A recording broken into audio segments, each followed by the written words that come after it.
Hello everyone and welcome back to the Langshack. So for 2025, I've decided to do a much different content strategy because I was getting kind of burnt out on the language presentations because I want to focus specifically on rare and endangered languages and my platform where I want to develop lots of content and content libraries for rare and endangered languages. And that's kind of the focus I want to go on. And I also want to raise more awareness on my application, and I want to get my own community using it. That's a lot more important to me than making the language profile videos.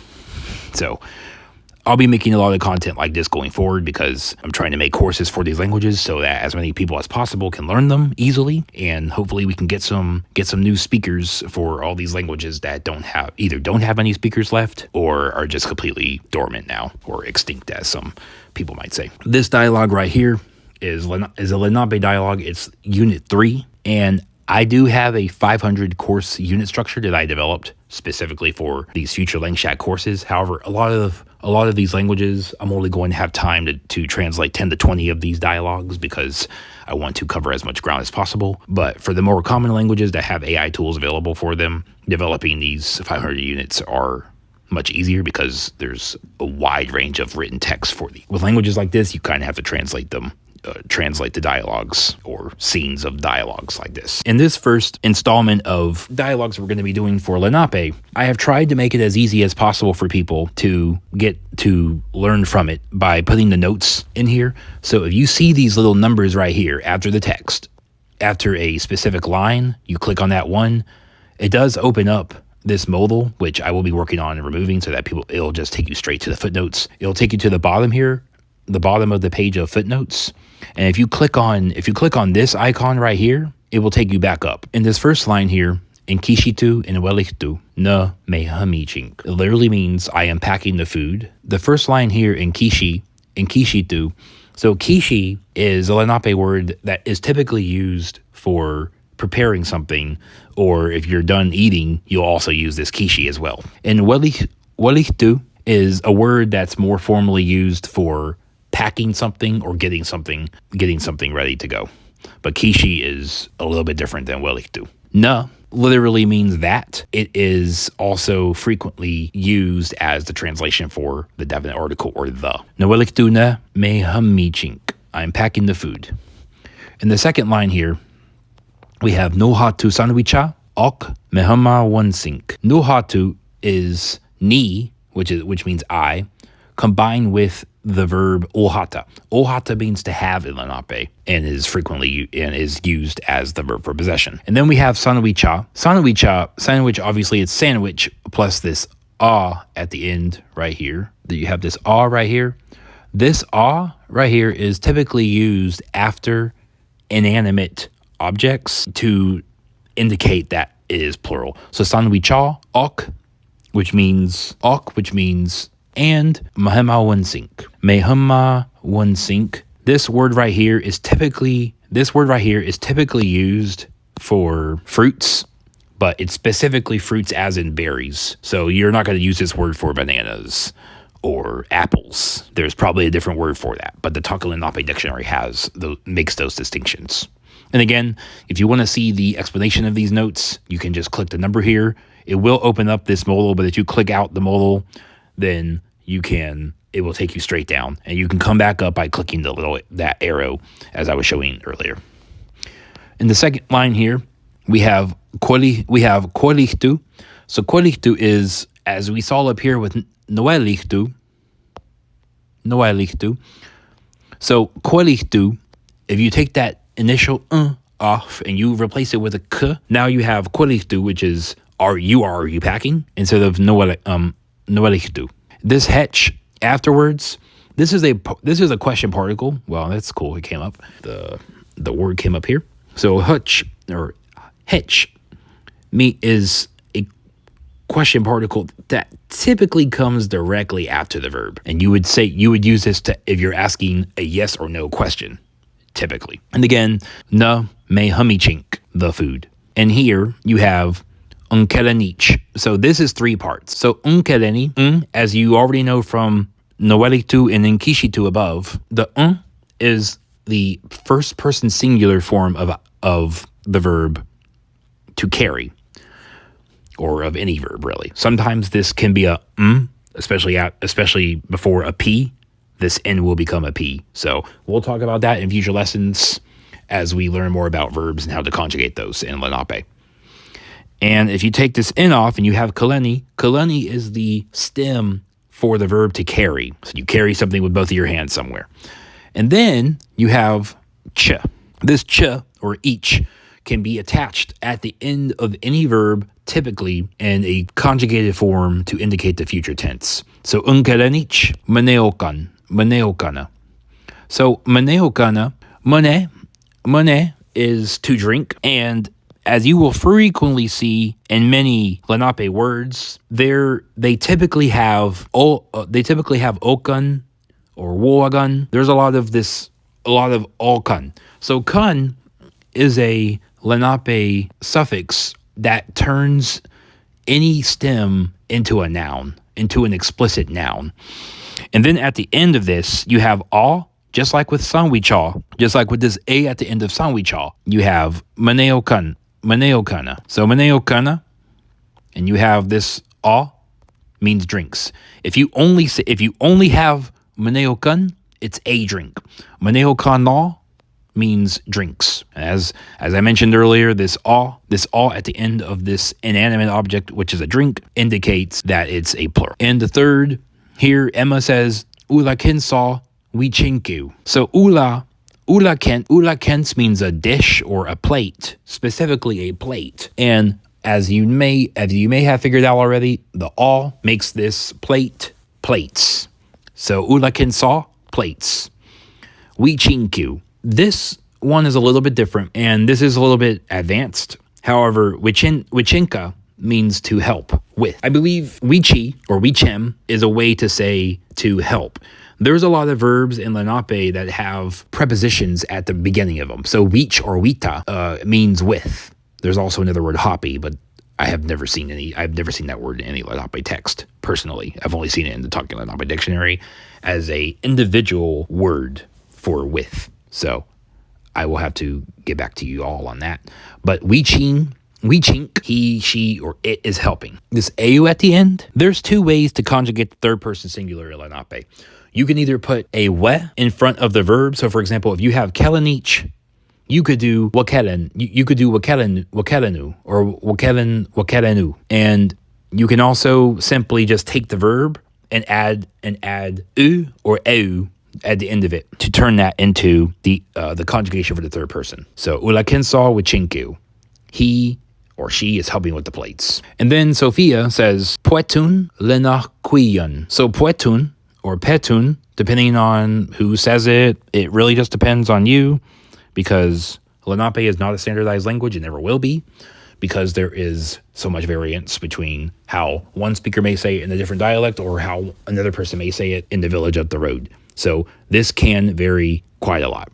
But what's important is that poetun or poetu means that she or he is bringing. And this comes from peton or petu, which means to bring. That's a stem for bringing. And lena and lenaquion means blanket. In the next one, we are ready to go. I'm not 100% sure about whether you can say ta by itself for to go, but ta is the verb used for to go. So you say nda. And this right here, in kishat hana. So as mentioned earlier, kisha or kishi means to be ready. Something is ready.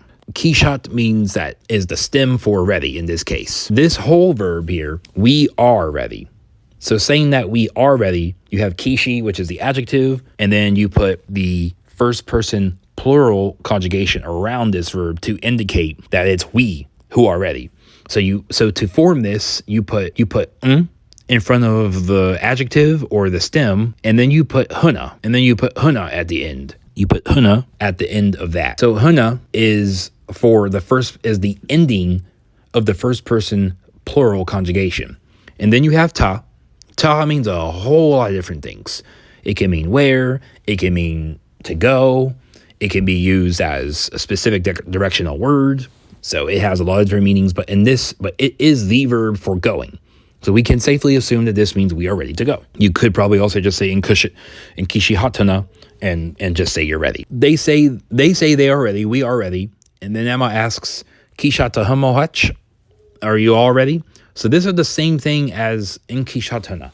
In kishatana is the first person plural conjugation. The second person plural conjugation, or the conjugation for you all, you guys, y'all, all that stuff, is k. You put k in before the adjective form. And because this already starts because this kishi, because it already has a k, there's no need. You don't have to do kakishatahamo. I mean, you could if you really wanted to, but it's not necessary because it already has this. And then you have homo. Homo at the end of this makes this explicitly for y'all or you all. And then hutch. Hutch is a variant of hetch. They mean the exact same thing. It's up to you whether to say hetch or hutch. There's no difference. There's no emphasis difference or anything like that. They are exactly the same. So kishata homo hutch. Are you all ready? And then this last one here. So next here we have watuneo. So watuneo, this is they are looking for or they are searching. Okay. So atun is the stem for looking for something or searching for something. To turn this into the third person plural conjugation, or saying they are searching for or they are looking for, what you would do is you put the wa, just like in the singular form. If you're saying he looks, you would say watun, watuna, or watunu, or watuno. And to turn this into the conjugation for they, you add eo at the end of it. You sometimes can say a yok. You can sometimes say walk or wuk. It depends on what verb it is, whether it's inanimate or animate, all that depends. But for the most part, this is how you would explicitly indicate that it is they who are doing the looking for something. And then this last one here of the first part, aluquepia. Aluquepia means hat. They're looking for their hats. So as I mentioned before, this is how we're going to be doing stuff from now on. I'm going to be using this site because it's a perfectly good site.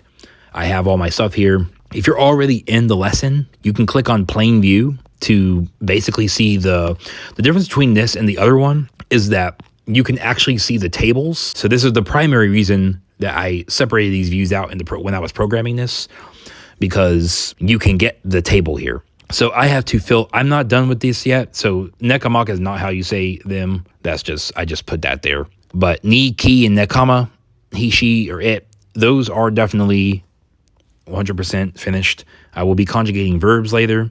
I will have the tables here, so you can see these tables for these conjugations if you want to memorize them as we go on with this language. And if you are studying and you want to keep your own notes, let me just show you real quick how you might, if you want to go along and you want to practice, because this is a language learning website. I built it because I wanted to have control over what I put in, and if I want to put in the feature, I don't have to wait for somebody to put it in. I put it in myself. So let me show you how that works. So on the mobile, if you're on the computer, you can just click on any word, right? If you're on your phone, which is what we're doing here right now, ula kensa, right? You can, if you know that this word means plates, then you go to this add word clue here, and you can add plates, and you can even add your own notes. You can add notes. You can do plates. So you could do plate plus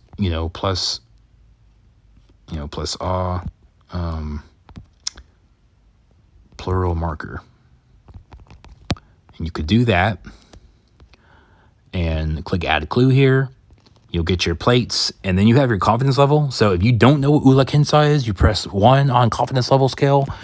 And then as you get to know it better, so let me just show you a little bit about this. So ula kensa starts off as red.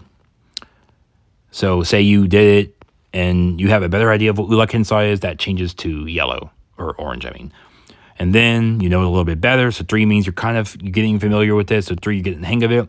Turns that color. And then you're getting really good with it. So 4, you almost know what it is. So number 4, and then it turns green. And then whenever you know the word 100%, you don't need any more notes. You don't need to hover over the word. You see this black word tooltip thing here, this pop up.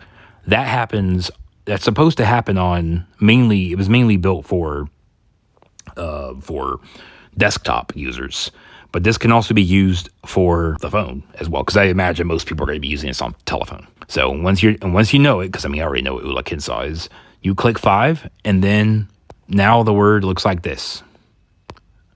So I mean, if you ever want to go back, you know you forgot it, you can always click on it again. It doesn't make it go away, because I know what hetch is, which is why it shows up as 5, because I already know what hetch is. So that's what you would do if you're adding a new word, if you want to add a word. And oftentimes there may already be a word. So if you click on "na," and you know for a fact that "na" is, say, I did this before I put this in, but you might say, okay, yeah, "na" is the first person singular verb conjugation. Great. There may already be something in here. I call this the community chest, because you may have 100 different users who save 100 different things, but you may have had 10 users who saved this note right here. This note is going to come up at the top. Whatever is selected, this is what is set as your default note. That default note is going to be important for whenever you want to update your confidence level score, or whenever you go into your vocabulary list, or when you're playing games, because those notes are tied to whatever is marked as default, as your default note. If you want to combine all of these, you can. You just take all that, you could copy that, paste your keyboard, and if you want to add that as your note, voila. You could do that, and then, put your information in there. And then you could theoretically save that if you want. If you ever need to get rid of these notes, you can actually delete your own note, but that's for another day. I just wanted to show everybody how this works and go over this first lesson here. And I will be putting a link to this video in the video view. So if people ever see this video in the future, or if you're studying Lenape and you want to come back and visit the lessons, and you want to see the old videos that explain what stuff is, or you want to go to plain view and look at your grammar tables, or if you just want to go back into article view and just check out all the footnotes, to just review, that's fine. You can do that. You can go straight to the dashboard, and I mean, you can start reviewing your flashcards. So Ula Kinsa, that's a word we just put in. Flip your card, you got your plates, you got your notes in there. So anyway, I hope you guys enjoyed this lesson on Lenape, and I will see y'all in the next couple of days for the next one.